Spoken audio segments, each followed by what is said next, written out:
नमस्कार दोस्तों, आज की इस वीडियो में हम बात करेंगे महात्मा बुद्ध जी के जीवन के बारे में।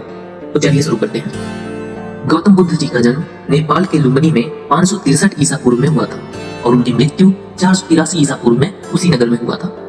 उनका जन्म राजकुल क्षत्रिय परिवार में राजा सुद्धोधन के यहाँ हुआ था, लेकिन उन्होंने अलौकिक जीवन की ओर प्रवृत्ति का फैसला लिया। उनके जीवन की शुरुआत विशेष आदिवासियों योद्धाओं की तरह हुई, लेकिन उन्होंने बाद में सामाजिक और मानसिक सुख की तलाश में अपने घर को छोड़ दिया।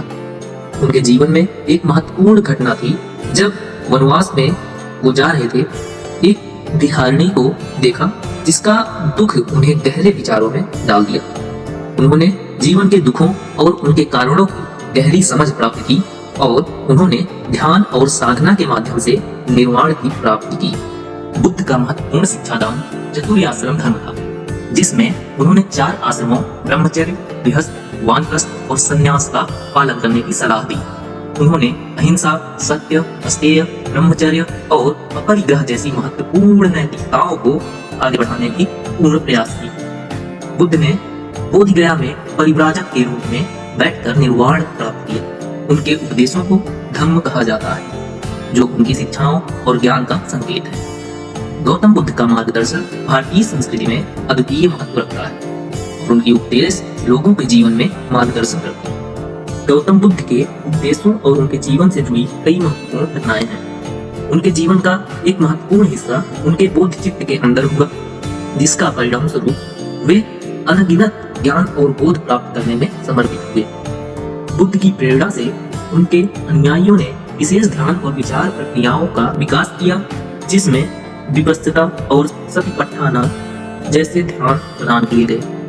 बुद्ध के उपदेशों में महाअष्टांगिक मार्ग भी महत्वपूर्ण है, जिनमें उन्होंने जीवन की आदर्श को सारगर्भित किया।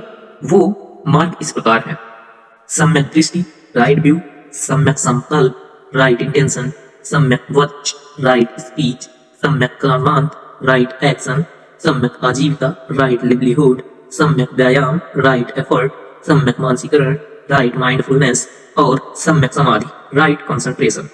गौतम बुद्ध के महापरिनिर्वाण के बाद भी उनकी उपदेशना अनुयायी ने उनकी शिक्षाओं को फैलाने का काम जारी रखा और उनके धर्म को अपनाया।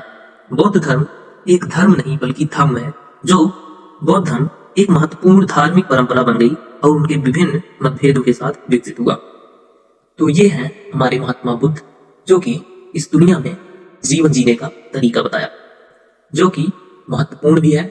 और यह अगर हम जीवन में अपने उतार लें तो हमारा जीवन आसानी से और आरामदायक रूप में व्यतीत होगा।